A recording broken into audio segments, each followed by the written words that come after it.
Good evening, ladies and gentlemen, to this evening's Cabinet meeting.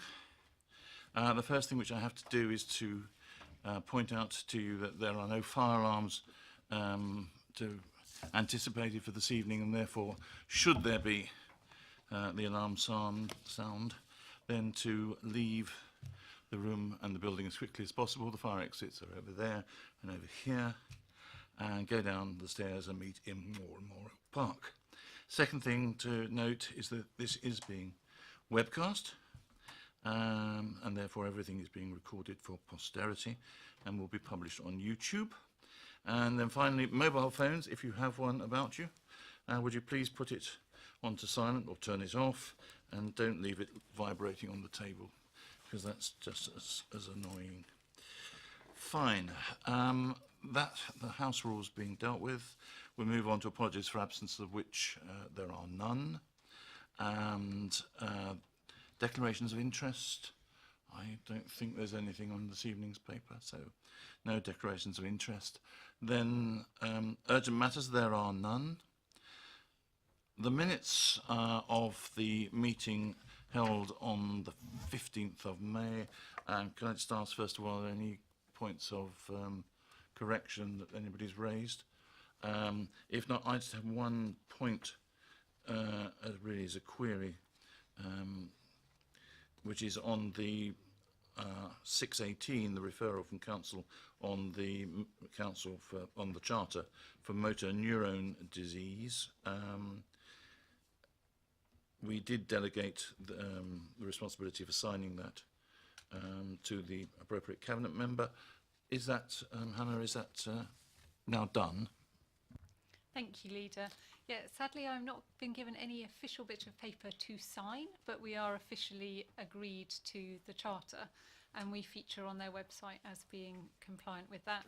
So that entails our officers working closely with any residents who have motor neurone disease, but also the local representation talking to us about how we make our policies, and perhaps kind of calling into question how any policies in the future might impact on people with motor neurone disease. But we had a public celebration of that, if you like, on yesterday, in fact, which was well attended, with local representation from motor neurone disease and one of our residents who has motor neurone disease. Good, and presumably we'll try and find a means of getting that onto the website in due course. Excellent. Then let us move on to the only substantive item this evening on the agenda, which is the revenue and capital outturn for 2017-18, to be presented by Councillor Robert Date. Robert. Thank you, Leader. Yes, I'd like to make a couple of comments regarding this report. First of all, it's pleasing to note the continued accuracy of the forecasting and financial management by the officer team, who are to be congratulated on the work that they've been doing. But not only that, but for all those involved in the delivery of accurate budgets. I'm very grateful for this accuracy, because it makes life a lot easier in terms of planning our work. During the year, the revenue expenditure was controlled within 99.7% of budget, and revenue income of 99.8%, and capital expenditure at 23.1 million was 97% in terms of the latest programme budget. So a very accurate year. Just a couple of comments in more detail on some elements of this. Firstly, in terms of revenue, whilst the outturn report in year end provides a high degree of accuracy and forecast, I think it's also important to note within that the achievement levels showed a slight decline in some of the elements of income as part of the year's performance, which were balanced by some higher than expected income from central government. So I think it is something that we need to be aware of as we go through this budget cycle as well, that some of the areas that we have forecast income, particularly in things like parking, to ensure that in coming years we maintain the accuracy, and actually we are delivering the levels that we expect from it. In terms of capital expenditure, again, a successful year in terms of the forecast, but probably the most important thing for me is that the level of capital expenditure at 23.1 million of what is effectively discretionary spend is both very high and very positive for the borough. And it shows clearly that we're investing in the short, medium and long term in terms of the future. And I think it's worthwhile just passing through some more detailed elements of this to give a flavour of how these decisions are enabling the lives of residents. So in disabled facilities grants, again a discretionary grant, we were allocating and achieved £1.39 million to support those who are most challenged within the community, which is very basic things in terms of stair lifts or dropping curbs. So a very positive support to the disabled community. We've also been supporting the homeless. In the budget year, we were enabled to invest in 13 additional units of housing for temporary accommodation. Lift funding for investing in our communities. We have budgeted for 22 projects totaling £1.3 million to improve, create and develop new community facilities, and of which there were 15 completed projects in the year. So again, a very strong delivery of performance to the communities. We're also investing in our own future with the property investment strategy. There were 3 new investment properties totaling £15.2 million, which will underpin rental income of just over £1 million, which is an increase of £820,000 in terms of revenue income from that which was forecast in previous Treasury management. So again, we're investing in our own future. Green initiatives. We allocated £11,000 to lighting the tennis centre to reduce the energy costs, which will save some £3,500 per year. And in terms of the economic future, we've invested in Basingview with new offices which will protect jobs and create new office opportunities. And also within the Basingview, we have the new hotel, creating again jobs and capital receipts. So it's a very strong, wide-ranging investment in this capital programme, which I'm very pleased that we can see a great width of support for the community, both in the short and, as I said, in the long term as well.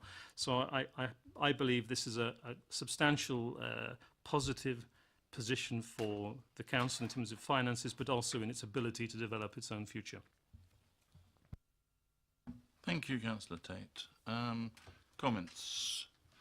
Councillor Mrs. Reid. Thank you, Leader. I'd like to commend officers and the portfolio holder for this report, and just like to refer to particularly a couple of points. Councillor Tate's already mentioned the spending on temporary accommodation to assist people at risk of homelessness. Clearly, from housing and homelessness point of view, I thoroughly endorse that comment. It has gone a long way towards keeping people out of bed and breakfast, despite the fact that we have increasing numbers presenting themselves being at risk of homelessness and at risk of difficulties in housing. So that's very, very welcome. And then from a very parochial point of view, would welcome the spend also on the Beggarwood Community Facility, which has been a very long wait to be delivered for the people of Beggarwood, but it's a fantastic new facility. It's already delivering wonderful projects which are helping community engagement and cohesion in Beggarwood, being very well run by the Hatchwarren and Beggarwood Community Association, who already have been running for many years the Hatchwarren Community Centre, now taking on the Beggarwood Centre. And I know it's been welcomed by the community. It's making a big difference already. So I'm very, very grateful for that. And I'm grateful, obviously, also to Councillor Bound in his role with communities also. And I can thoroughly recommend the cakes, the homemade cakes in the Beggarwood Cafe as well. Well, I'm not sure about cakes. I'm supposed to be on a diet. Councillor Isaac. Yes, thank you, Leader. I'd also like to commend this report and the good work that the portfolio holder and officers have done. Good management and control of our finances is important to ensuring residents' funds are well spent towards our council priorities. And at a time when many councils are making cuts, it's great that Basingstoke and Dean Borough Council is able to return and invest money in our residents. The overall capital spend this year, as Councillor Tate has mentioned, at 23 million is very impressive. We've been able to invest in housing to help those who would otherwise be at risk of being in bed and breakfast. Also, 211 disabled facilities grants has been achieved over the last year, and also those communities that have accepted new housing have been acknowledged with £1.3 million worth of local infrastructure funding. So that's all very good, a very good outturn.